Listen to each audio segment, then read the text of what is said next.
Hi guys, good morning, good afternoon, good evening. कैसे हैं सब लोग? आई होप आप सब अच्छे होंगे। आपकी पढ़ाई बहुत ज़बरदस्त तरीके से ज़ोरों शोरों से चल रही होगी, राइट? चलिए, एएस चार्ट रिवीजन की सीरीज में आज हम बहुत ज़्यादा इंपॉर्टेंट चार्ट रिवीजन को डिस्कस करने वाले हैं, which is amalgamation AS14। Amalgamation AS14 जो कि CA इंटर, CA IPCC के एडवांस अकाउंट्स में है और CA फाइनल ओल्ड सिलेबस वाले बच्चे भी चाहे तो इस वीडियो को देख सकते हैं, थोड़ा बहुत उनका रिवाइज हो जाएगा। अच्छा, रिवीजन कहां से कर रहे हैं? रिवीजन हम कहां से कर रहे हैं बच्चों? रिवीजन कर रहे हैं हम as chart revision book. As chart revision book available है vsmartacademy.com पे, आप चाहे तो परचेज कर सकते हैं।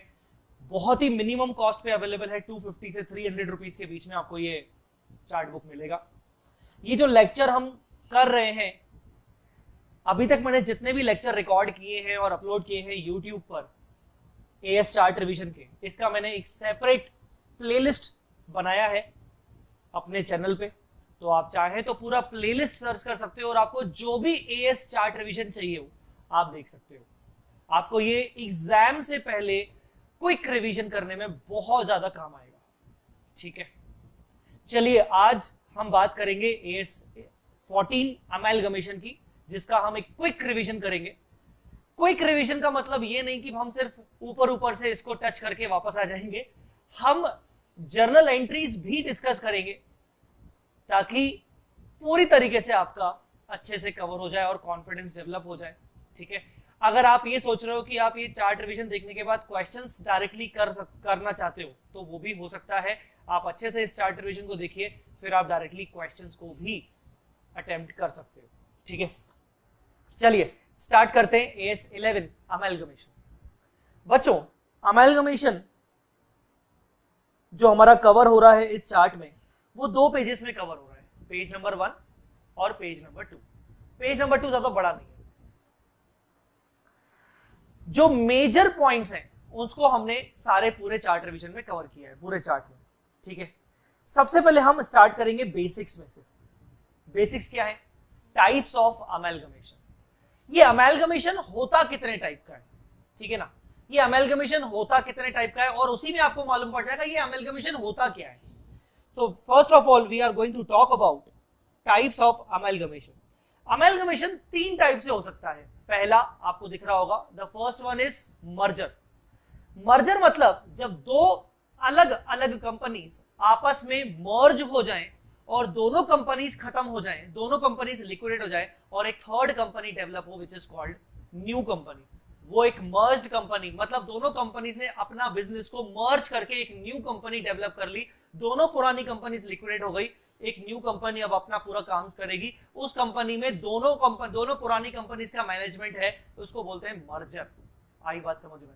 दूसरा होता है, एक हो गया मर्जर, एक दूसरा होता है absorption. What do you mean by absorption? Absorption का मतलब, एब्जॉर्प्शन का मतलब ये होता है जब एक कंपनी दूसरी कंपनी के बिजनेस को टेक ओवर कर दे और वो जो दूसरी कंपनी है वो खत्म हो जाए, वो लिक्विडेट हो जाए, पूरा बिजनेस पहली वाली कंपनी के पास चला गया।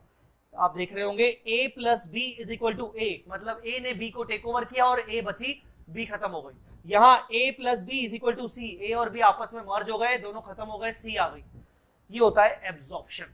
तीसरा होता है एक्सटर्नल रिकंस्ट्रक्शन, जहां पर एक एग्जिस्टिंग कंपनी अपने एग्जिस्टिंग कंपनी को खत्म करके एग्जिस्टिंग बिजनेस को ट्रांसफर कर रही है, दूसरी न्यू इनकॉर्पोरेट कंपनी में ट्रांसफर कर रही है। वही कंपनी का मैनेजमेंट दूसरी कंपनी में शिफ्ट हो जाएगा, उसको कहते हैं एक्सटर्नल रिकंस्ट्रक्शन। मतलब जो बिजनेस था वो A लिमिटेड के नाम से था, अब वो बिजनेस शिफ्ट हो गया B लिमिटेड के नाम से, और B लिमिटेड भी एक न्यू कंपनी है, ठीक है बच्चों? ये होते हैं अलग अलग टाइप के अमेलगमेशंस। AS14 में सारे प्रकार के अमेलगमेशंस की अकाउंटिंग कवर होती है, ठीक है? अच्छा, अब हम ये देखते हैं कि इस पूरे अमेलगमेशन के ट्रांजैक्शन में कितनी पार्टीज इन्वॉल्व होती हैं, कितनी पार्टीज इन्वॉल्व होती है। ये पार्टीज की थोड़ी स्पेलिंग गलत है, ठीक है? पार्टीज, कितनी पार्टीज इन्वॉल्व होती हैं इस पूरे अमेलगमेशन के ट्रांजैक्शन में? 2 पार्टीज इन्वॉल्व होती हैं। कौन? एक होता है ट्रांसफरर और दूसरा ट्रांसफररी। ट्रांसफरर मतलब सेलिंग कंपनी, सेलिंग कंपनी मतलब वो कंपनी जो अपना बिजनेस बेच रही है, जो अपना बिजनेस बेच रही है। ऊपर मर्जर वाले केस में ए और बी सेलिंग कंपनी थे, एब्जॉर्प्शन वाले बिजनेस में, एब्जॉर्प्शन वाले ट्रांजेक्शन में बी जो है वो सेलिंग कंपनी है, एक्सटर्नल रिकंस्ट्रक्शन में जो ए है वो सेलिंग कंपनी है, जिसका बिजनेस जा रहा है, बिक रहा है, जो अपना बिजनेस ट्रांसफर कर रहा है। आई बात समझ में कि नहीं? whose business is getting transfer। अच्छा, हम यहां पर जब भी अमेलगमेशन में वर्ड यूज करते हैं business, that means net assets, मतलब all assets minus all liabilities, जिसका बिजनेस जा रहा है मतलब जिसके एसेट्स और लायबिलिटीज सेल हो रहे हैं। आई बात समझ में कि नहीं? Clear.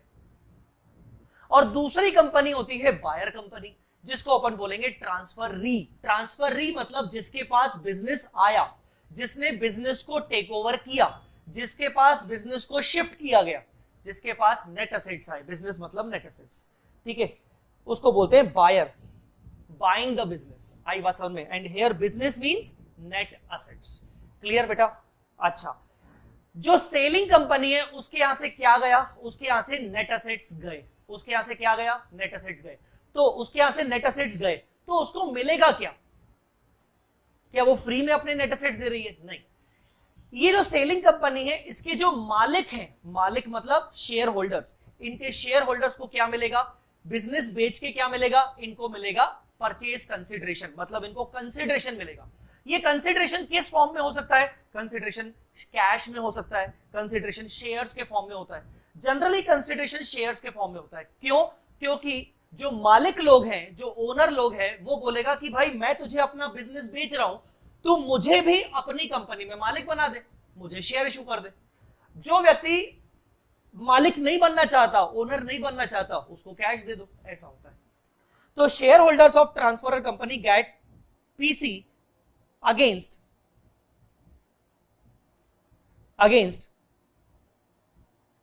Transfer of net assets. आई बात समझ में? सो नेट एसेट्स ट्रांसफर करने के बदले में उनको क्या मिलता है? नेट एसेट ट्रांसफर करने के बदले में उनको मिलता है पीसी। यहीं पर जो बाइंग कंपनी है, हम बाइंग कंपनी अब वर्ड नहीं बोलेंगे, हम बोलेंगे ट्रांसफरी, ट्रांसफरर। ट्रांसफरी मतलब बाइंग कंपनी, ट्रांसफरर मतलब सेलिंग कंपनी। यहीं पर जो ट्रांसफरी कंपनी है उसको क्या मिलता है? नेट एसेट्स, और वो क्या पे करता है? पीसी। अच्छा, ये बात याद रखने की जरूरी है कि जो AS 14 में अकाउंटिंग बताई गई है, अकाउंटिंग ट्रीटमेंट बताया गया अमेलगमेशन का, वो सिर्फ और सिर्फ अप्लाई होता है ट्रांसफरी कंपनी की बुक्स ऑफ अकाउंट्स में। तो AS 14 अप्लाइज हियर। इसके अलावा transferee company gets net assets against payment of consideration.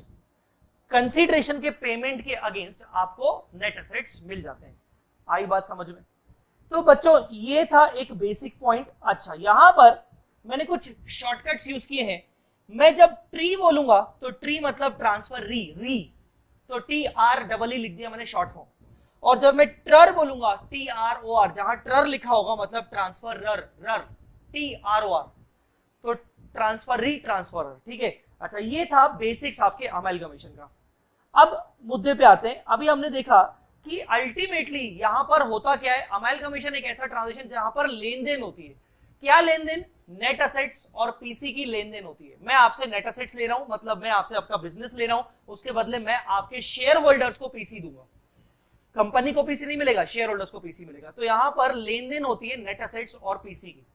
इसका मतलब सिंपल सी बात है, कॉमन सेंस है, जिस चीज की लेन देन होती है उसी चीज की तो अकाउंटिंग होगी। जो ट्रांसफरी कंपनी है किस चीज की अकाउंटिंग करेगी? असेट्स आया उसके पास, लायबिलिटीज आया उसके पास, मतलब बिजनेस आया, तो वो बिजनेस खरीदने की अकाउंटिंग करेगी और वो पीसी को डिस्चार्ज करने की अकाउंटिंग करेगी। आई बात समझ में? सर AS 14 ट्रांसफर री के ऊपर एप्लीकेबल है, तो ट्रांसफरर कंपनी का क्या होगा? बेसिकली ट्रांसफरर कंपनी अपना बिजनेस बंद करेगी, अपना बिजनेस क्लोज करेगी। तो असेट्स को क्लोज करना होगा रियलाइजेशन में, लायबिलिटीज को क्लोज करना होगा रियलाइजेशन में। मैं आपको इसी वीडियो में बताऊंगा। चलिए, अब क्योंकि पीसी की बात चल रही है तो पीसी की बात है तो बहुत इंपॉर्टेंट, क्योंकि जब भी अमेलगमेशन का क्वेश्चन आता है, अच्छा ये बात आपको सबको पता होनी चाहिए कि अमेलगमेशन का क्वेश्चन तो आना ही आना है बॉस, कुछ भी हो जाए। आईपीसीसी ओल्ड सिलेबस चाहे इंटर न्यू सिलेबस हो, आपका अमेलगमेशन का 15 मार्क्स का ऑन एन एवरेज क्वेश्चन तो आएगा ही आएगा, ठीक है, फाइनल में भी आता है। और अगर अमेलगमेशन का क्वेश्चन आया तो डेफिनेटली आपको उसमें परचेज कंसीडरेशन निकालना पड़ेगा। अब ये परचेज कंसीडरेशन कैसे निकालते हैं, ठीक है ना। परचेज कंसीडरेशन निकालने के दो तरीके होते हैं, method 1 exchange ratio method, method 2 net assets method. अब ये दोनों मेथड डिपेंड करता है कि कब कब अप्लाई हो सकते हैं। जो पहला मेथड है एक्सचेंज रेशियो मेथड, वो हम जनरली तब यूज करते हैं जब हमें एक क्वेश्चन पढ़ के ये समझ में आ रहा है कि सारे के सारे एसेट और सारे के सारे लायबिलिटीज को टेक ओवर किया गया है। कौन सी वैल्यू पे टेक ओवर किया है it doesn't matter, book value पे किया गया है, मार्केट वैल्यू पे किया है, उससे मतलब नहीं है।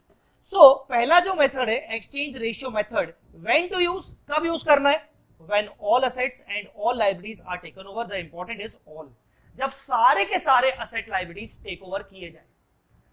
अगर बहुत सारे क्वेश्चंस ऐसे होते हैं जहां पर आप पढ़ के ये समझ जाते हो कि यहां पर तो यार कैश और बैंक तो टेक ओवर कर ही नहीं रहे, यहां पर तो सिलेक्टेड असेट्स और लायबिलिटीज को टेक ओवर कर रहे हैं, ठीक है ना, सिलेक्टेड असेट्स और लायबिलिटीज को टेक ओवर कर रहे हैं, तो ऐसे केस में आप पहला वाला मेथड नहीं लगा सकते हो। मैं बताऊंगा रीजन कि क्यों नहीं लगा सकते। ऐसे केस में आप सेकंड मेथड लगाओगे which is called net asset method. आइए पहले सेकंड मेथड पढ़ते हैं। व्हेन ओनली सिलेक्टेड और specific asset liabilities are taken over, not all, जब सारे के सारे असेट लायबिलिटी टेक ओवर नहीं हो रहे। कैसे पीसी निकलेगा जब सारे के सारे असेट लायबिलिटी टेकन ओवर नहीं हो रहे? सिंपल, आप एक शॉपिंग मॉल में गए, क्या जब आप शॉपिंग मॉल में शॉपिंग करने जाते हो तो क्या आप पूरे मॉल को खरीदने जाते हो? नहीं। आप किसको खरीदने जाते हो? आप कुछ सिलेक्टेड आइटम, सिलेक्टेड प्रोडक्ट्स को खरीदने जाते हो। तो जब आप उस सिलेक्टेड आइटम्स और प्रोडक्ट्स को अपनी कार्ट में डालते हो, आप उसका बिलिंग करवाते हो, एक एक आइटम को उठा के उसकी बिलिंग होती है। सिंपल, यहां पर भी सिलेक्टेड असेट लायबिलिटी उठाए रहे, तो जो जो असेट लायबिलिटी टेक ओवर कर रहे हैं उसकी वैल्यू निकाल के एडलेस कर दो। एडलेस मतलब ऑल असेट्स जितनी भी टेक ओवर हुई उसकी मार्केट प्राइस, एमपी मतलब market price, minus liabilities assume, जितनी भी आपने लायबिलिटीज ले ली, लायबिलिटी टेक ओवर नहीं होती, लायबिलिटी अज्यूम होती है, क्योंकि लायबिलिटी कोई टेक ओवर करने वाली चीज नहीं है, लायबिलिटी कोई टेंजिबल चीज नहीं है। तेरी लायबिलिटी थी, अब वो मेरी हो गई, मैंने अज्यूम कर ली, ऐसा होता है। तो असेट्स मेरे हो गए, लायबिलिटीज कुछ कुछ मेरे हो गए, पर सिलेक्टेड, तो नेट निकाल लिया, वो आ गया आपका पीसी। तो ये तो बहुत ही इजी मेथड है। बस ये इजी मेथड कब यूज होगा? जब सारे के सारे एसेट लायबिलिटीज टेक ओवर नहीं होंगे। अब मैक्सिमम क्वेश्चंस आपको ऐसे मिलते हैं जहां पर सारे के सारे असेट्स और लायबिलिटीज टेक ओवर हो रहे हैं। एक बात मैं आपको बता दूं इंपॉर्टेंट, हालांकि हम आगे पढ़ने वाले थे पर मैं पहले ही रिपीट कर दूं, पीसी का ताल्लुक, पीसी का रिलेशन अमेलगमेशन के मेथड से नहीं होगा। Amalgamation in the nature of merger, amalgamation in the nature of purchase. आपने दो सुने होंगे, मैं अभी आपको पढ़ाऊंगा आगे। आप कौन सा मेथड यूज कर रहे हो, इन the nature of purchase, in the nature of merger, उससे कोई मतलब नहीं है। पीसी का रिलेशन, पीसी कैलकुलेट करने का रिलेशन उससे नहीं होगा। मतलब मेरा कहने का, जहां मैंने लिखा है व्हेन टू यूज, जैसे मैंने ये फर्स्ट मेथड लिखा है when all assets liabilities are taken over, इसका मतलब ये नहीं हुआ कि मुझे हमेशा in the nature of merger ही लगाना है, ऐसा नहीं है। In the nature of purchase में भी हम सारे असेट्स लायबिलिटीज टेक ओवर करते हैं, ठीक है। हाँ, ये हिंट जरूर है कि सेकंड मेथड अगर मान लो यूज हो रहा है, मतलब सिलेक्टेड असेट लायबिलिटी यूज हो रहे हैं, तो ये डेफिनेटली एक हिंट है कि हम amalgamation in the nature of merger कर ही नहीं सकते, क्योंकि मर्जर में सारे असेट लायबिलिटीज टेक ओवर करते हैं। वापस आते हैं अपने मुद्दे पे। तो जो पहला मेथड है which is called exchange ratio method, मैंने आपको बोला व्हेन टू यूज। अब आप पता बात करते हैं हाउ टू यूज। ये मेथड यूज कैसे होगा, ये मेथड कैसे यूज होगा? बच्चों, या तो क्वेश्चन में आपको एक्सचेंज रेशियो दिया रहेगा, एक्सचेंज रेशियो मतलब 3:5, 5:3, ठीक है ना, 17:11। इसका मतलब क्या है? बोलेगा कि जो ट्रांसफर री कंपनी है वो अपने शेयर्स इशू करेगी to the share holders of transferor company in the ratio of 5:3। मतलब हर 3 शेयर्स के बदले उनको 5 शेयर्स दिए जाएंगे। 3 शेयर्स किसके? ओल्ड कंपनी के, मतलब ट्रांसफरर कंपनी के। उन शेयर होल्डर्स के पास जितने भी शेयर्स हैं उनके हर 3 शेयर्स के बदले हम उनको 5 शेयर्स इशू करेंगे। हर 11 शेयर्स के बदले हम उनको 7 शेयर्स इशू करेंगे। पीछे से चलना है, 3 के बदले 5, ठीक है। तो ये एक्सचेंज रेशियो आपको जनरली क्वेश्चन में दिया रहेगा। अगर आपको ये एक्सचेंज रेशियो दिया हुआ है तो बहुत अच्छी बात है, अप्लाई द सेम, आप इस एक्सचेंज रेशियो को अप्लाई कर लीजिए। सर ये एक्सचेंज रेशियो को अप्लाई कैसे करते हैं? सिंपल सी बात है, इस एक्सचेंज रेशियो को सर अप्लाई कैसे करते हैं, आइए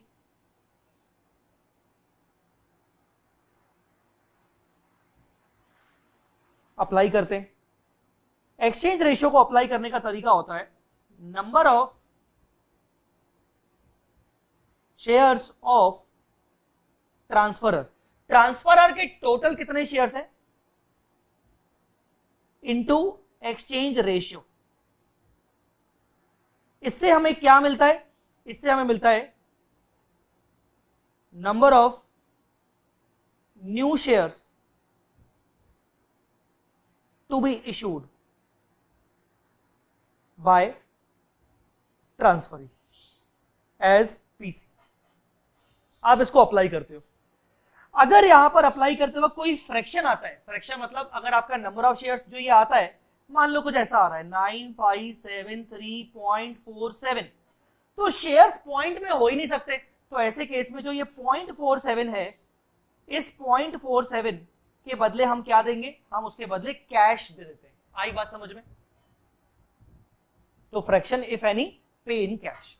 ये तो बहुत ही आसान था जब एक्सचेंज रेशियो अपने को दिया जाए। कभी कभार क्वेश्चन में अपने को एक्सचेंज रेशियो नहीं दिया होता। ये इस टाइप के एक्सचेंज रेशियो आपको नहीं दिए होंगे, 5:3, 3:5, 17:11। ऐसे केस में क्या करोगे अगर एक्सचेंज रेशियो नहीं दिया है? स्टिल सारे के सारे एसेट लायबिलिटीज टेक ओवर किए जा रहे हैं। ऐसे केस में क्या करोगे? ऐसे केस में आप एक्सचेंज रेशियो बनाओगे। यस, आप एक्सचेंज रेशियो निकालोगे। उस एक्सचेंज रेशियो को बोलेंगे अपन डीम्ड एक्सचेंज रेशियो। ई कैपिटल कर देता हूं मैं। उस केस में अपन बोलेंगे डीम्ड एक्सचेंज रेशियो। आई बात समझने की नहीं? ये एक्सचेंज रेशियो कैसे बनाया जाएगा? एक्सचेंज रेशियो बनाने का सिंपल सा फॉर्मूला है।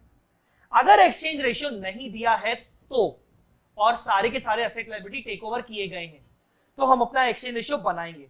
एक्सचेंज रेशियो बनाने के लिए क्या चाहिए हमें? एक्सचेंज रेशियो बनाने के लिए हमें क्वेश्चन में ये ढूंढना है क्या ट्रांसफरर और ट्रांसफरी दोनों कंपनीज के शेयर पर शेयर प्राइस दिए हुए कि नहीं दिए हुए, मार्केट प्राइस पर शेयर, इंट्रिंसिक वैल्यू पर शेयर, या शेयर प्राइस शेयर वैल्यू दिया हुआ है कि नहीं दिया हुआ है, ट्रांसफरर और ट्रांसफरी का। अगर ट्रांसफरर और ट्रांसफरी का मार्केट प्राइस पर शेयर दिया हुआ है तो वही बन जाएगा डीम्ड रेशियो। क्या?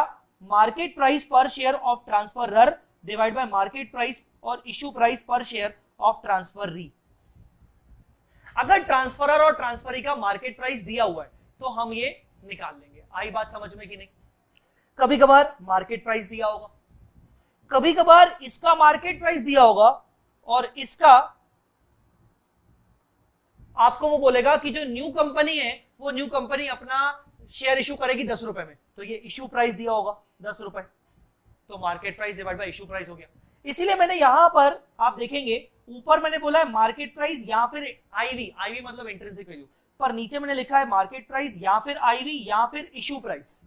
तीन चीजें, ठीक है? ऊपर आएगा ट्रांसफरर, नीचे आएगा ट्रांसफरी। क्लियर है बेटा? सर ऊपर ट्रांसफरर क्यों आएगा? सिंपल सी बात है, जब ये आप डीम्ड रेशियो अप्लाई करोगे तो ये डीम्ड रेशियो अप्लाई किसके ऊपर करोगे? डीम्ड रेशियो किसके ऊपर अप्लाई करोगे? Apply to number of issued shares of transferor. अब ट्रांसफरर के इशूड शेयर से मान लीजिए 10, और इसका जो मार्केट प्राइस है से 15 और डिवाइड बाय 10 इशू प्राइस। तो बेसिकली ये नंबर ऑफ शेयर्स किसके हैं? ट्रांसफरर कंपनी के। तो इनटू नंबर ऑफ वैल्यू पर शेयर भी तो ट्रांसफरर की इनटू होगी ना, तो उससे क्या निकलेगा? हम बोलेंगे अच्छा ट्रांसफरर के जो नंबर ऑफ शेयर्स हैं वो 10,000 है, इंटू 15 रुपए, तो कुल मिला के हो गया 1,50,000 हो गई इसकी वैल्यू टोटल। इसकी 150 की टोटल वैल्यू को हम 10 रुपए के शेयर के बेसिस पर सेटल करेंगे, मतलब हम इसको 15,000 शेयर इशू करेंगे। आई बात समझ में कि नहीं? सो बेसिकली 15 ऊपर मतलब ट्रांसफरर ऊपर, ट्रांसफरी नीचे। क्लियर?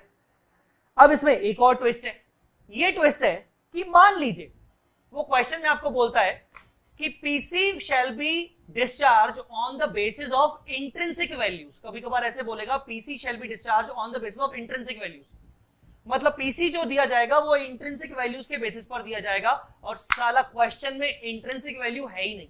क्या करेंगे? इंट्रिंसिक वैल्यू क्वेश्चन में है ही नहीं, अब क्या करेंगे? अब इंट्रिंसिक वैल्यू के बेसिस पर देंगे, मतलब यही फॉर्मूला लगेगा, ऊपर इंट्रिंसिक वैल्यू नीचे intrinsic value.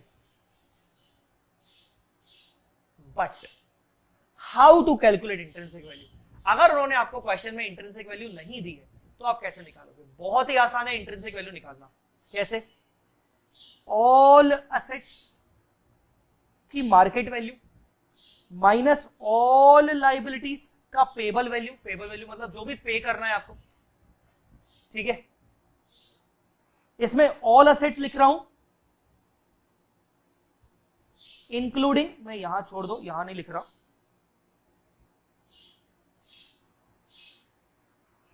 Including unrecorded assets oblique liabilities.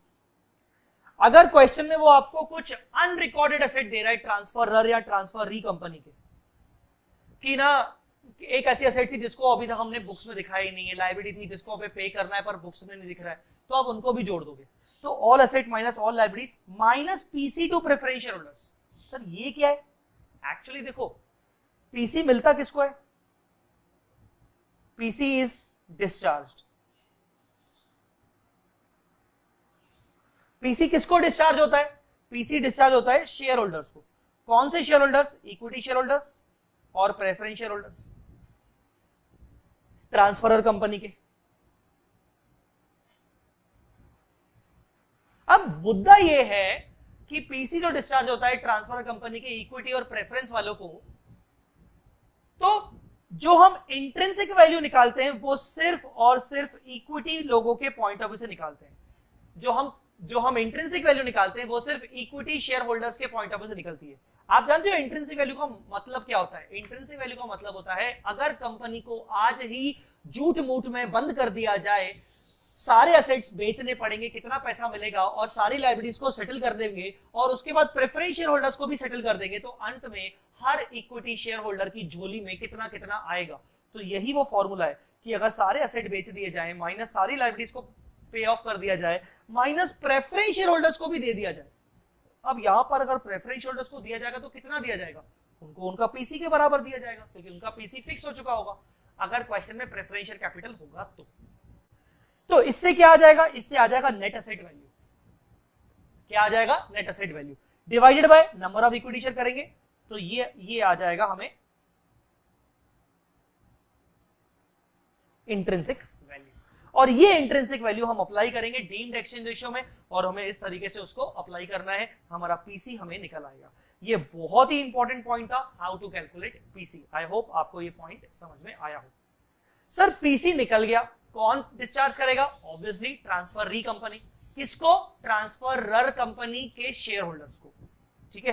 तो अब उसकी अकाउंटिंग समझते हैं, ट्रीटमेंट ऑफ पीसी। ये पीसी की अकाउंटिंग कैसे की जाएगी, मतलब इसकी जर्नल एंट्रीज क्या होंगी, ठीक है। तो इसकी पहले अकाउंटिंग हम समझेंगे। जो ट्रांसफरर कंपनी है, मतलब जो सेलिंग कंपनी है, वो क्या बोलेगी? देखो सेलिंग कंपनी को पीसी मिलेगा। सर आपने तो बोला कि सेलिंग कंपनी को नहीं मिलेगा, सेलिंग कंपनी के शेयर होल्डर्स को मिलेगा। एक्चुअली सेलिंग कंपनी को पीसी मिलेगा और वो पीसी अपने शेयर होल्डर्स को डिस्ट्रीब्यूट कर दिए जाएंगे, ठीक है। तो सेलिंग कंपनी क्या एंट्री के पास करेगी? टेक्निकली सेलिंग कंपनी की बुक्स ऑफ अकाउंट्स क्लोज हो रही है, तो उसने अपनी असेट्स को रियलाइजेशन में क्लोज कर दिया होगा, उसने एंट्री की होगी रियलाइजेशन टू असेट्स, पहली एंट्री। यार और दूसरी एंट्री लायबिलिटीज टू रियलाइजेशन, मतलब उसने सारे असेट्स और सारे लायबिलिटीज कहां ट्रांसफर कर दिए? एक कॉमन अकाउंट में ट्रांसफर कर दिए, नोन एज रियलाइजेशन अकाउंट। मतलब रियलाइजेशन अकाउंट एक पूल बन गया जिसमें असेट्स और लायबिलिटीज चले गए। तो बेसिकली उसके बदले में हमें क्या मिल रहा है? पीसी।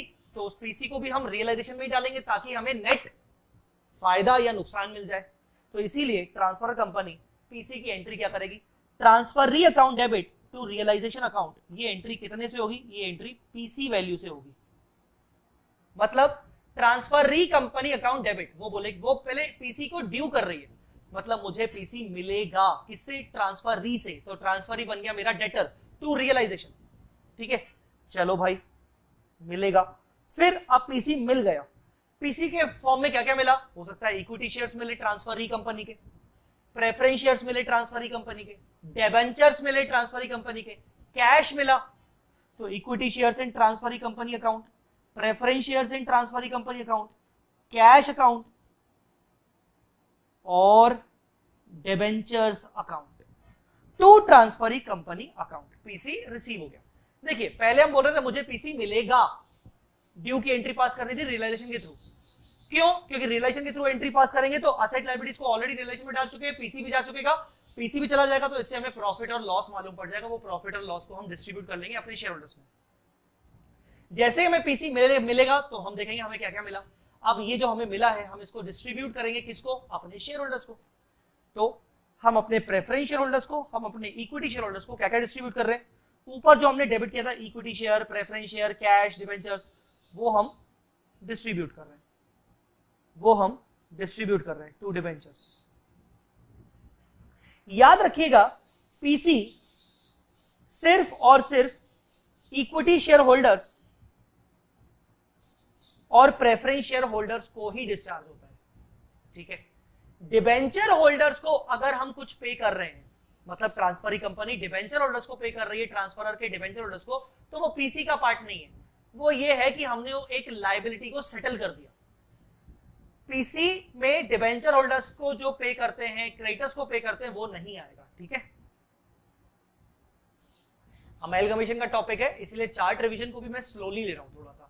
ऐसा नहीं कि आपका अमेलगमेशन को मैं 15 मिनट 20 मिनट में करवा लूं, वो मजा नहीं आएगा।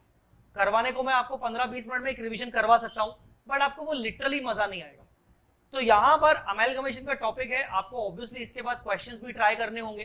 ठीक है ना, अगर आप ट्राई कर चुके हैं तो भी कम से कम आप एक्सपेक्ट कर रहे होंगे कि यार थोड़ा सा अच्छे से समझ में आए। जिन बच्चों को थोड़ा स्पीड कम लग रहा है वो 1.25 1.5x पे देख सकते हैं। ठीक है, तो ये पीसी को डिस्चार्ज करने की एंट्री हो गई। सर सिर्फ यही 3 एंट्रीज होती हैं?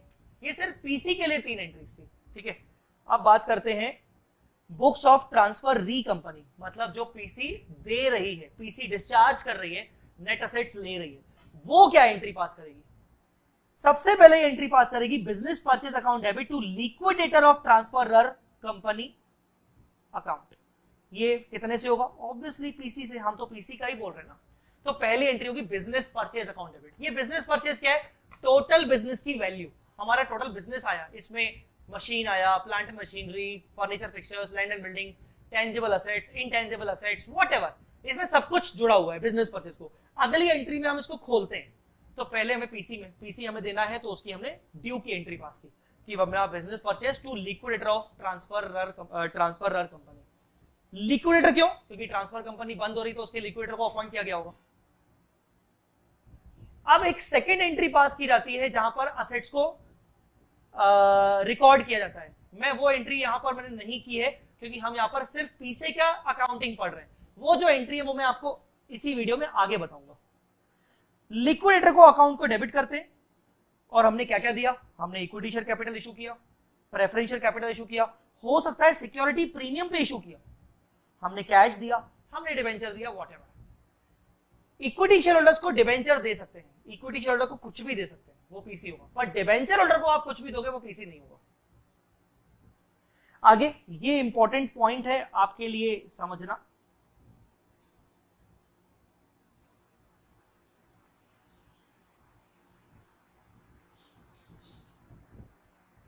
क्या है सर?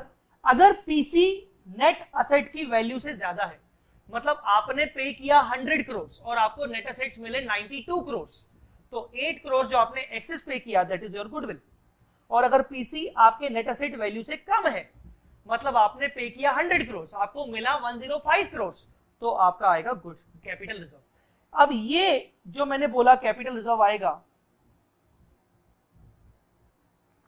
या ये गुडविल आएगा, ये बेसिकली किस टाइप, ये कौन सा मेथड में होता है? In the nature of purchase. ठीक है, तो ये था आपका third point, treatment of PC. आई बात समझ में? अभी तक हम 3 बातें पढ़ चुके हैं। एक बार मैं चार्ट को पूरा दिखा देता हूं, 2 सेकंड के लिए आप देख लीजिए, फिर आगे बढ़ते हैं।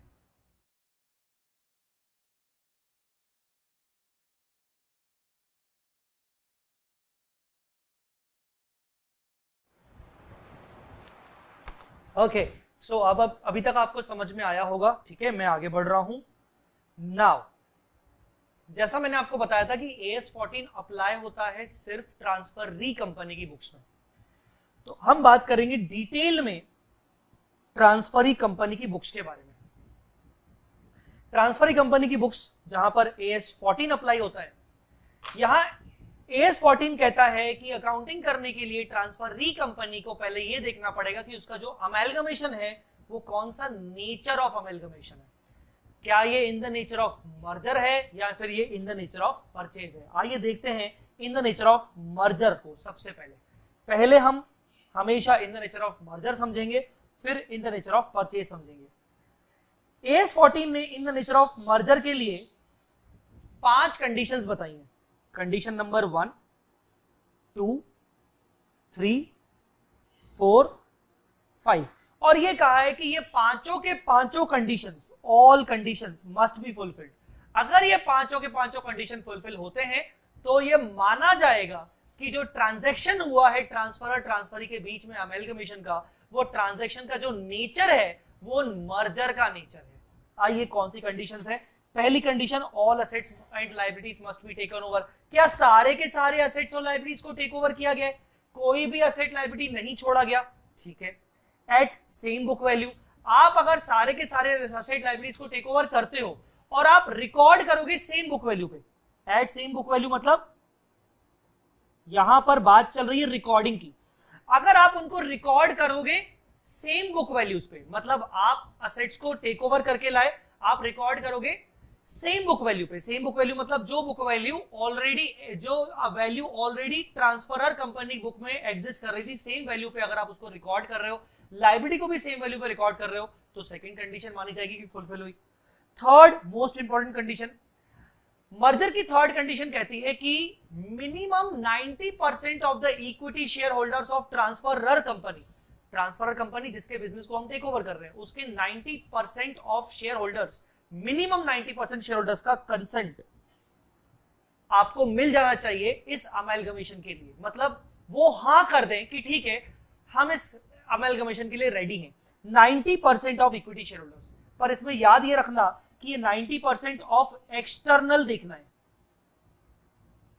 एक्सटर्नल इक्विटी शेयर होल्डर्स देखना है। ये एक्सटर्नल इक्विटी शेयर होल्डर्स देखना है मतलब अब मान लीजिए कि ट्रांसफर री कंपनी ने ही ट्रांसफरर कंपनी के कुछ शेयर्स परचेज किए हुए, तो वो तो खुद इंटरनल हो गया, वो तो मना करेगा कि नहीं, करेगा ही नहीं कि अमेलगमेशन मत करो, वो तो खुद ही टेक ओवर कर रहा है।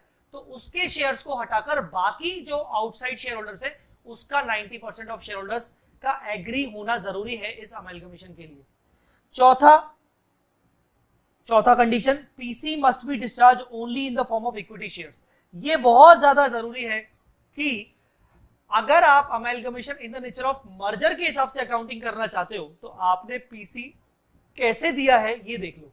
आप पीसी कैसे दे रहे हो, पीसी डिस्चार्ज कैसे कर रहे हो, क्या कैश में डिस्चार्ज कर रहे हो, क्या डिबेंचर्स दे रहे हो, प्रेफरेंशियल दे रहे हो, ये सब कर रहे हो तो ये मर्जर नहीं मान सकते। पीसी सिर्फ और सिर्फ इक्विटी शेयर्स के फॉर्म में देना पड़ेगा। हाँ, फ्रैक्शंस अगर हो रहे हैं तो फ्रैक्शंस को कैश में डिस्चार्ज कर सकते हैं, वो चलेगा। बाकी पीसी आप पूरा का पूरा इक्विटी के फॉर्म में दोगे। Last but not the least, जो बिजनेस आप टेक ओवर करके लाए हो, जिसका बिजनेस आपने टेक ओवर किया है, उस बिजनेस को आप कंटिन्यू करोगे, ऐसा आपका इंटेंशन है क्या? ऐसा नहीं कि आपने सामने वाले के बिजनेस को टेक ओवर कर लिया, उसको पीसी दे दिया, आपने उसके एसेट लायबिलिटीज अपने बिजनेस में यूज कर ली, उसके बिजनेस को आप कंटिन्यू कर ही नहीं रहे हो, उसका बिजनेस बंद कर दिया, खत्म कर दिया। नहीं, ये इन द नेचर ऑफ मर्जर नहीं हो सकता है। ये मर्जर होने के लिए same business must be carried on. अब आप जानते हो कि ये 5 कंडीशन का रियल बेसिकली इसका ओवरऑल प्रिंसिपल क्या है? ओवरऑल प्रिंसिपल ये है, in the nature of merger का इंटेंशन ये निकल के आता है कि हम इन द नेचर ऑफ मर्जर तभी मानेंगे जब ये इंटेंशन दिखे कि तुम जिस बिजनेस को टेक ओवर कर रहे हो उसको अपना समझ के कंटिन्यू करोगे और उसको तुम शुरू से अपना मान रहे हो, इसीलिए तुम उसके एसेट लायबिलिटी सारे के सारे ले रहे हो, पहली कंडीशन। उसके सारे के सारे एसेट लायबिलिटीज को सेम बुक वैल्यू पे रिकॉर्ड कर रहे हो क्योंकि वो तुम्हारे ही है, तो तुम क्या उसको मार्केट वैल्यू पे रिकॉर्ड कर रहे हो। हम जब कोई चीज परचेज करके लाते हैं तो मार्केट वैल्यू पे खरीदते हैं क्योंकि वो हमने किसी और से परचेज किए, तुम ये मान लो कि वो बिजनेस शुरू से ही तुम्हारा था, सेम वैल्यूज पर तुमने लिया। उनके सारे इक्विटी शेयर होल्डर्स का कंसेंट जाना जरूरी है ताकि वो तुम्हारी कंपनी में शेयर होल्डर बन सके, मतलब सेम मैनेजमेंट भी कंटिन्यू कर रहे हो, सेम बिजनेस भी कंटिन्यू कर रहे हो। टेक्निकली यहां पर मर्जर में ये 5 कंडीशंस रखने का इंटेंशन ये था कि ये दिखना चाहिए कि तुम उसके बिजनेस को अपना बिजनेस मानते हुए कंटिन्यू करोगे, तो इसको मानेंगे इन द नेचर ऑफ मर्जर। अगर ये इन द नेचर ऑफ मर्जर हुआ तो याद रखिएगा इन द नेचर ऑफ मर्जर के केस में pooling of interest method apply होगा। कौन सा method? Pooling of interest method. और पूलिंग ऑफ इंटरेस्ट मेथड कहता है कि आप जब भी पीसी डिस्चार्ज करोगे तो उसको कंपेयर करोगे जो भी आपने नेट एसेट्स लिए, आपने तो सारे नेट एसेट्स लिए, और आप उसके ट्रांसफर कंपनी के सारे रिजर्व्स को भी मेंटेन करोगे। ट्रांसफर कंपनी की बुक्स में जनरल रिजर्व दिख रहा है, P&L दिख रहा है, कैपिटल रिजर्व दिख रहा है, रिवोल्यूशन रिजर्व दिख रहा है, सिक्योरिटी प्रीमियम दिख रहा है, स्टैट्यूटरी रिजर्व्स दिख रहे हैं, मतलब इन्वेस्टमेंट अलाउंस रिजर्व, प्रॉफिट और एक्सपोर्ट प्रॉफिट रिजर्व, व्हाटएवर जो भी रिजर्व दिख रहे हैं, सीआरआर दिख रहा है, डीआरआर दिख रहा है, आप सारे के सारे रिजर्व्स को मेंटेन करोगे। जैसे आप नेट एसेट्स को रिकॉर्ड कर रहे हो, आप उनके सारे रिजर्व्स को भी सेम टू सेम रिकॉर्ड करोगे, और जो भी आप कंपेयर करोगे, कंपेयर करके जो भी डिफरेंस आएगा उस डिफरेंस को आप फ्री रिजर्व्स में एडजस्ट करोगे। फ्री रिजर्व मतलब जनरल रिजर्व और P&L, चाहे डेबिट बैलेंस आए चाहे क्रेडिट बैलेंस आए, और तो वो जो जनरल रिजर्व P&L आ जाएगा, फ्री रिजर्व जो आ जाएगा, उससे अगर आपने कोई लिक्विडेशन एक्सपेंसेस अगर आपने बियर किए हैं तो उन लिक्विडेशन एक्सपेंसेस को भी आप सेट ऑफ कर सकते हो उस फ्री रिजर्व से, और कोई अनरियलाइज प्रॉफिट आएगा तो आप उसको भी सेट ऑफ कर सकते हो। मैं डेफिनेटली मानता हूं कि आपको ये अनरियलाइज वाला पॉइंट आपको ऐसे आसानी से नहीं समझ में आएगा, अगले पेज पर मैं इसको समझाऊंगा आपको, ठीक है ना। नेक्स्ट पेज,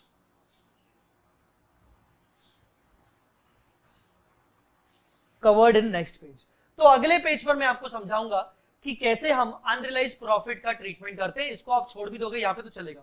कुल मिला के इंपॉर्टेंट बात ये थी कि जब आप पूलिंग ऑफ इंटरेस्ट मेथड लगाओगे तो जो भी आपका डिफरेंस आएगा रिजर्व्स को एडजस्ट करने के बाद, तो आप फ्री रिजर्व में सेटल करोगे और लिक्विडेशन एक्सपेंस को भी उसी फ्री रिजर्व से सेट ऑफ करोगे। अगर क्या होगा कि 5 में से कोई एक आध कंडीशन फुलफिल नहीं हुई, मान लीजिए सारे एसेट लायबिलिटी टेक ओवर किए पर हम सेम बुक वैल्यू पे रिकॉर्ड नहीं कर रहे,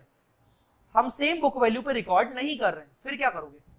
आप मार्केट वैल्यू पे रिकॉर्ड कर रहे हो, या आपने मार्केट वैल्यू पे भी रिकॉर्ड नहीं किया, सेम बुक वैल्यू पे रिकॉर्ड किया, पर आपने मान लीजिए आपने पीसी सिर्फ इक्विटी शेयर के फॉर्म में नहीं दिया, आपने पीसी कैश में भी दे दिया।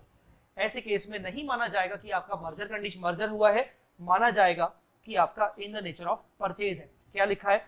When there is no merger then it is a purchase nature. Purchase nature मतलब आपने साफ साफ उस कंपनी को टेक ओवर किया है, आपको कोई मतलब नहीं कि उसके शेयर होल्डर्स मेरी कंपनी में आके बने, उसका मैनेजमेंट मेरे साथ आके बने, आप तो पूरा अपनी धाक जमाना चाहते हो उस कंपनी के ऊपर, अपना डोमिनेशन दिखाना चाहते हो और आप अपना बस फायदा देख रहे हो। मर्जर में बल्कि ये होता है कि तेरा और मेरा दोनों का फायदा हो, मिलके काम करेंगे, ना तू नुकसान में आए ना मैं नुकसान में आऊं। इसीलिए मर्जर के केस में हम बुक वैल्यू पे रिकॉर्ड करते हैं और जो डिफरेंस आता है वो डिफरेंस भी हम फ्री रिजर्व में सेटल करते हैं। जबकि परचेज नेचर में ऐसा कुछ नहीं होता, परचेज नेचर में सीधा सीधा अक्वायरिंग कंपनी मतलब ट्रांसफरी कंपनी अपना फायदा देखती है। परचेज कंपनी में क्या बोला गया है? और hint how to check purchase nature. पहला, asset liabilities may be taken over at market value. अगर एसेट लायबिलिटीज को मार्केट वैल्यू पे टेक ओवर किया गया, या एक आध एसेट के बारे में भी बोला गया कि हम तो इसको मार्केट वैल्यू पे रिकॉर्ड करेंगे, समझ जाना कि ये मर्जर नहीं लग सकता। Only partial asset liabilities may be taken over. अगर वो साफ साफ बोल रहा है कि कुछ सिलेक्टेड एसेट्स को ही वो ले रहा है, लायबिलिटीज को ही वो अज्यूम कर रहा है, समझ जाना मर्जर मेथड नहीं लग सकता। पर इसका मतलब ये भी नहीं है कि अगर वो सारे के सारे एसेट लायबिलिटीज को ले रहा है तो मर्जर ही लगेगा। तीसरा, पीसी में be in other than equity shares. अगर पीसी वो इक्विटी शेयर्स के अलावा कुछ और भी दे रहा है इक्विटी शेयर्स के अलावा वो कैश दे रहा है, कोई और असेट दे रहा है, प्रेफरेंशियल दे रहा है, तो समझ जाना कि परचेज मेथड है। अगर परचेज मेथड है तो पीसी को आप कंपेयर करोगे नेट असेट से, यहां पर रिजर्व्स नहीं लिए जाएंगे, यहां पर ट्रांसफरर कंपनी के रिजर्व्स मेंटेन नहीं किए जाएंगे। क्यों? क्योंकि हमने तो उसके बिजनेस को टेक ओवर किया है, उसका बिजनेस मतलब नेट असेट्स। जबकि मर्जर में क्या था, हम तो तुम्हारी कंपनी मेरी कंपनी मिलके काम करेगी, मैंने तुम्हें टेक ओवर नहीं किया है, तुम्हारा बिजनेस मेरा बिजनेस एक ही है, तो मतलब तुम्हारे रिजर्व्स भी एक ही है, हमारा रिजर्व तुम्हारा रिजर्व एक ही है, इसीलिए समझो इस बात को, ठीक है। तो यहां जो भी डिफरेंस आएगा वो फायदे नुकसान के फॉर्म में हम गुडविल कैपिटल रिजर्व में बुक करेंगे, ठीक है। अगेन लिक्विडेशन एक्सपेंस अगर ट्रांसफर कंपनी बियर कर रही है तो उस लिक्विडेशन एक्सपेंस को वो गुडविल कैपिटल रिजर्व में एडजस्ट करेगी। Unrealised profit on unsold stock को कैसे करेंगे उसके लिए मैं आपको अलग से बताऊंगा, आप लिख दो कवर्ड इन नेक्स्ट पेज। आई बात समझ में? नेट गुडविल और कैपिटल रिजर्व,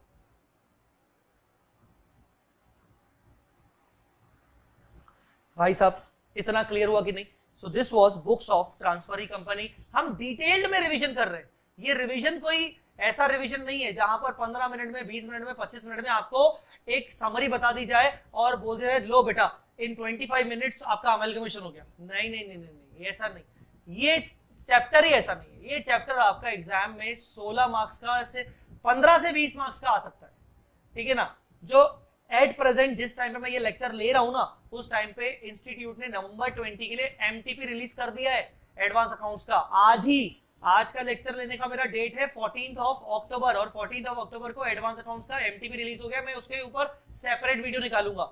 एमटीपी में मैंने आज चेक किया तो उन्होंने अमेलगमेशन पे 2 क्वेश्चन पूछे हैं, एक 16 मार्क्स का या 15 मार्क्स का और एक दूसरा 4 या 5 मार्क्स का, difference between pooling of interest method and purchase method, ठीक है, मतलब in the nature of merger और in the nature of purchase. तो 20 मार्क्स कवर किए। 20 मार्क्स के लिए यार 15-20 मिनट की क्विक रिवीजन सही नहीं है, ठीक है।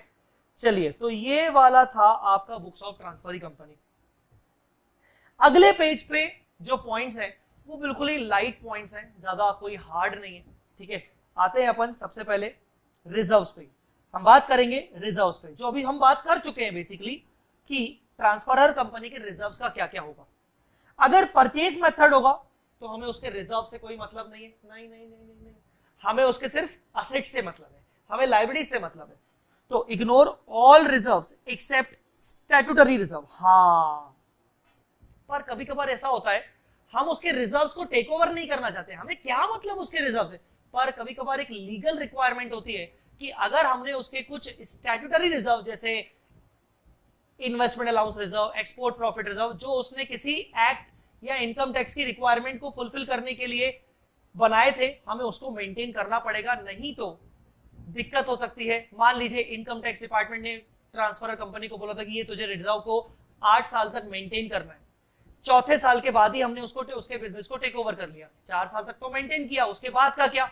अगर मैंने मेंटेन नहीं किया तो जो उसको पिछले 4 सालों में इनकम टैक्स के बेनिफिट्स मिले वो छीन लिए जाएंगे, वो रिवर्स हो जाएंगे, और रिवर्स होंगे तो साला मेरा नुकसान है क्योंकि वो कंपनी तो बंद हो रही है। तो ये नुकसान मेरा ना हो, इसीलिए हम उसके स्टैट्यूटरी रिजर्व्स को मेंटेन करना पड़ता है और एक नोशनल एंट्री, नोशनल मतलब ऐसे ही झूठी मूठी एंट्री पास करनी पड़ती है, which is called amalgamation adjustment reserve, amalgamation adjustment reserve debit to statutory reserve. ये क्या है? ये अमेलगमेशन एडजस्टमेंट रिजर्व एक फर्जी अकाउंट है, ये नोशनल अकाउंट है। आप इन दोनों को कहां दिखाते हो? आप इन दोनों को बैलेंस शीट में कुछ ऐसे दिखाओगे, रिजर्व्स एंड सरप्लस बनाओगे और आप ऐसा दिखाओगे अमेलगमेशन एडजस्टमेंट रिजर्व, ये माइनस में आ जाएगा 100, और ये स्टैट्यूटरी रिजर्व मान लो कोई भी था, इन्वेस्टमेंट अलाउंस रिजर्व, ये 100।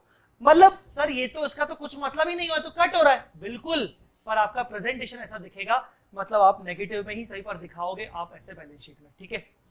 परचेज मेथड में जहां तक बात है, पूलिंग ऑफ इंटरेस्ट मेथड मतलब मर्जर में, वहां तो हमने बोल दिया कि भाई तू, तेरा बिजनेस मेरा बिजनेस एक ही है, ले आ, सब ले आ, सब ले आ भाई, हम सबका इकट्ठा है, मिलके करेंगे, टेंशन मत ले। तो सारे रिजर्व्स तो हम वैसे भी रिकॉर्ड करते हैं, maintain all reserves, statutory reserves, other reserves, तो अलग से वो अमेलगमेशन एडजस्टमेंट रिजर्व करने की एंट्री की जरूरत ही नहीं है। Any difference will be adjusted in free reserve. मैंने आपको बताया पिछले पेज पे कि जब हम पीसी और नेट एसेट्स मार्जिन और रिजर्व्स को हम कंपेयर करते हैं तो जो भी डिफरेंस आएगा वो फ्री रिजर्व में एडजस्ट करते हैं। सर ये स्टैट्यूटरी रिजर्व्स जनरली कौन कौन से होते हैं? ये 4-5 नाम याद रख लीजिए। Investment allowance reserve, export profit reserve, revenue reserve, T development fund, एक और याद आ रहा है शिपिंग रिजर्व। ये सारे आपके स्टैट्यूटरी रिजर्व्स हैं। सर हम सब मेंटेन करते हैं, हाँ हम बेटा सिक्योरिटी प्रीमियम अकाउंट को भी ले आएंगे, हम रीवैल्यूएशन रिजर्व को भी ले आएंगे, हम कैपिटल रिजर्व को भी ले आएंगे। अरे कुछ नहीं छोड़ेंगे हम तो, सीआरआर, हम तो डीआरआर, सबको ले आएंगे। आया समझ में कि नहीं? ठीक है सर, चलिए बस एक बार आप 2 मिनट का वापस से मैं आपको टाइम दे रहा हूं, 10-15 सेकंड का देख लीजिए।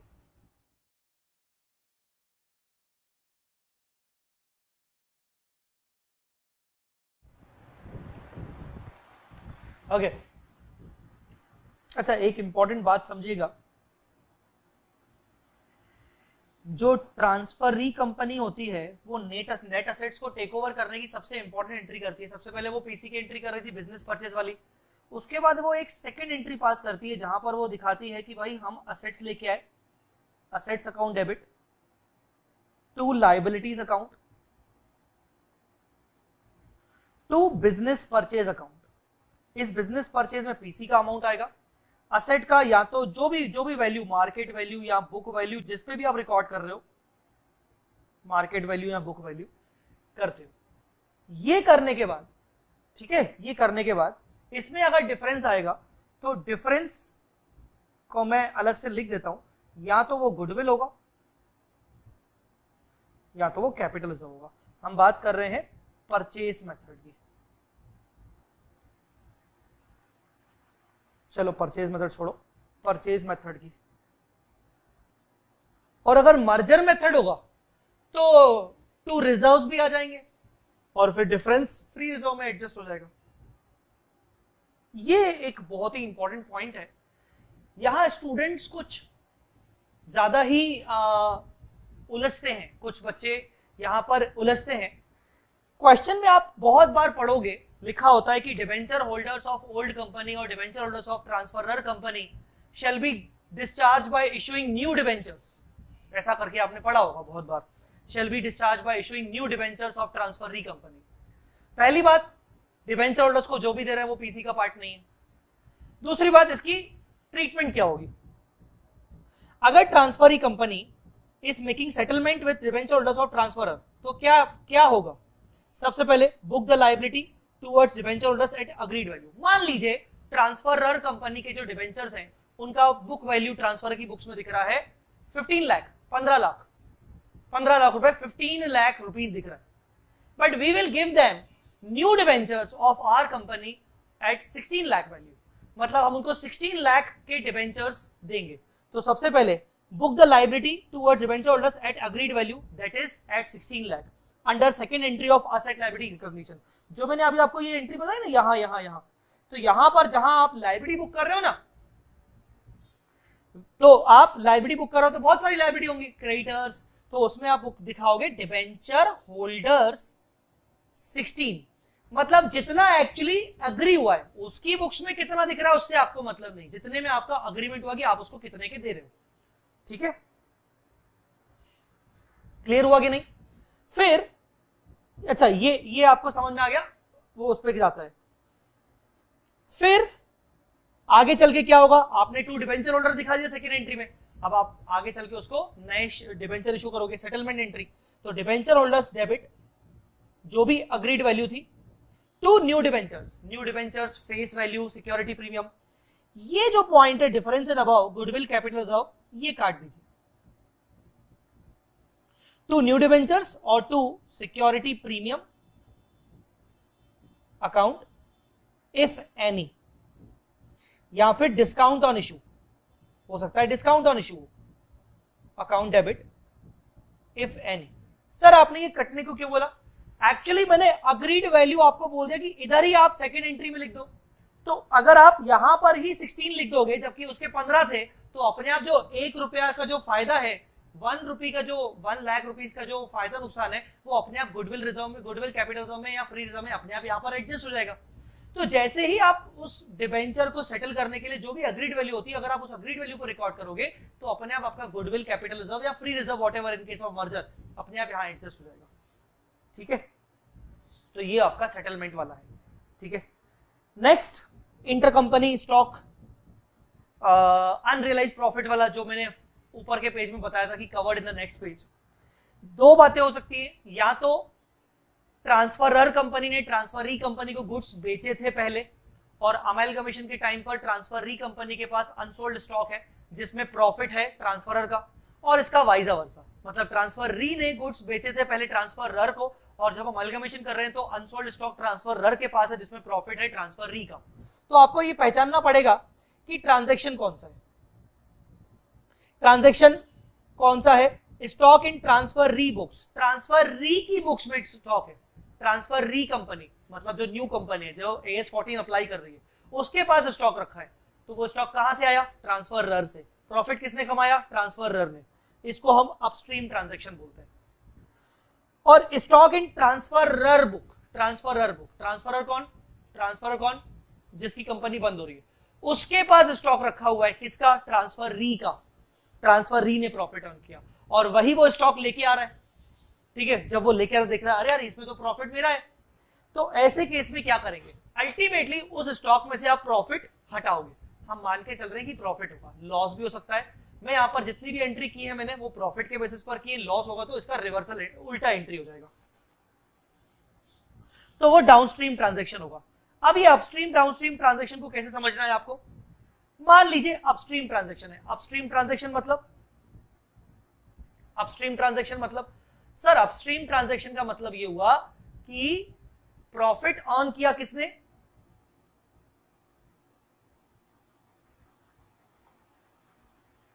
Profit earned bye transferor, profit transferor ने अर्न किया। यहां पर एक गोल्डन रूल याद करो, जो प्रॉफिट अर्न करेगा उसके P&L के बेसिस पर देखा जाएगा कि उसके P&L में से रिवर्स होगा। ठीक है ना, ऐसा कुछ सोचो।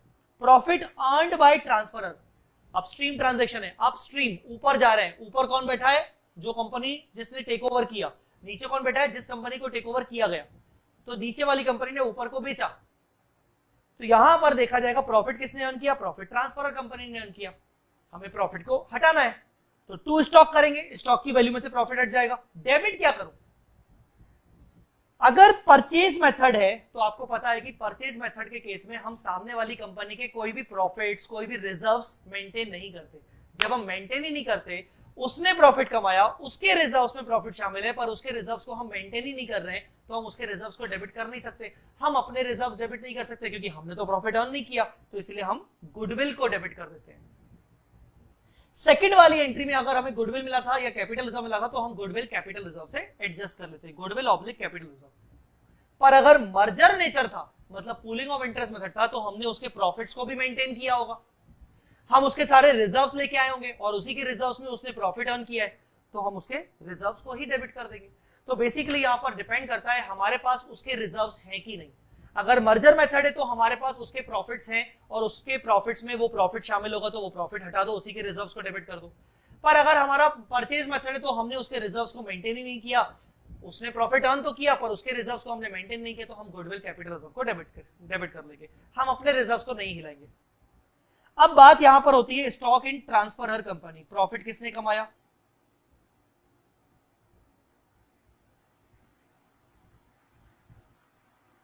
यहां तो दिक्कत ही नहीं है, यहां तो ट्रांसफर री कंपनी ने प्रॉफिट कमाया है और अकाउंटिंग भी वही कर रही है, उसने प्रॉफिट कमाया है ट्रांसफरी ने, तो ट्रांसफरी के ही रिजर्व्स में रखा होगा, और ट्रांसफरी के रिजर्व्स तो ट्रांसफरी के पास ही होते हैं ना, वो टेक ओवर करने की जरूरत ही नहीं पड़ती, वो तो हमारे रिजर्व है ना, हम तो दूसरे कंपनी को टेक ओवर कर रहे हैं। तो ऐसे केस में general reserve debit to stock, चाहे मर्जर मेथड हो चाहे परचेज मेथड हो, सीधी बात है ना, वो तो मेरे पास प्रॉफिट मैंने कमाया है, मेरे पास प्रॉफिट है, मेरे रिजर्व्स में रखा हुआ है, टेक ओवर करने की तो बात ही नहीं आती। तो चाहे मर्जर मेथड हो, चाहे परचेज मेथड हो, चाहे पूलिंग ऑफ इंटरेस्ट हो, चाहे परचेज मेथड हो, हम हमेशा general reserve debit to stock करेंगे।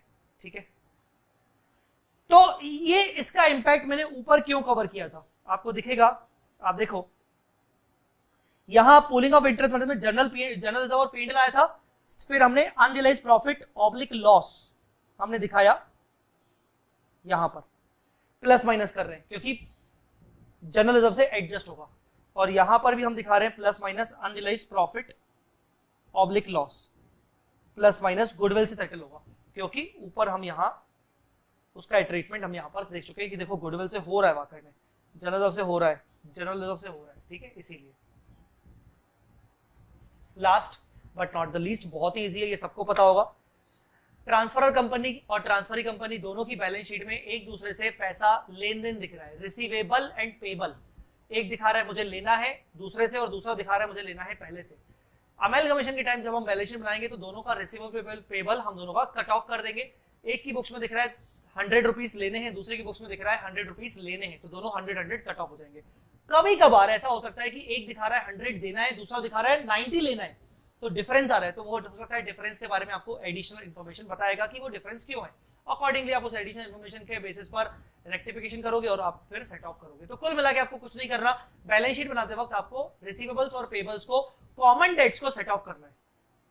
Give opposite effect of the original entry, loans and payables आपके बुक्स में दिख रहे हैं, तो payables account debit to receivables account आपको करना है। पेबल्स का क्रेडिट बैलेंस था हमने डेबिट कर दिया, रिसीवेबल्स का डेबिट बैलेंस था हमने क्रेडिट कर दिया, दैट्स इट। तो इस तरीके से हमने देखा कि हमारा ये पूरा का पूरा चार्ट रिवीजन हमने कंप्लीट किया अमेलगमेशन का। गाइस चार्ट रिवीजन है ये, और मैं शुरू से बोलता आ रहा हूं, आप जितने भी चार्ट रिवीजन कर रहे हैं याद रहे, this can not be treated as an alternative to your main study. Main study आपको जो मेन बुक्स प्रोवाइड की गई हैं, आपने कोई भी टीचर से पढ़ा हुआ है, ये तो मैं यूट्यूब पे डाल रहा हूं, सबके लिए फ्री है, चाहे आप मेरे स्टूडेंट हैं चाहे नहीं है, पर आपने जिस टीचर से पढ़ा हुआ है आप पहले उन टीचर्स के नोट्स अच्छे से प्रिपेयर कर लीजिए, आप अच्छे से प्रैक्टिस कर लीजिए, आप अच्छे से कॉन्सेप्ट समझ लीजिए। आपको सिर्फ ये चार्ट रिवीजन काम आएगा रिवीजन करने के लिए, फर्स्ट टाइम के लिए ये सही नहीं रहेगा।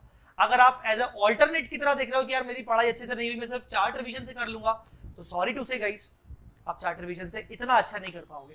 चार्ट रिवीजन आपको हेल्प करेगा। एग्जाम है आपके 1 दिन बाद 2 दिन बाद, अब तो पोस्टपोन होगा एग्जाम, अगर एग्जाम पोस्टपोन जो हुए हैं उन्हीं डेट्स पर अगर हुए, अगर बोल रहा हूं मैं अगर हुए, तो एडवांस अकाउंट्स में 2 छुट्टियां हैं, चाहे आईपीसीसी के स्टूडेंट से चाहे इंटर के स्टूडेंट से, 2 छुट्टियां हैं, आप बहुत अच्छे से यूटिलाइज कर सकते हो और आपको उस टाइम पे मेरे चार्ट रिवीजन काम आएंगे।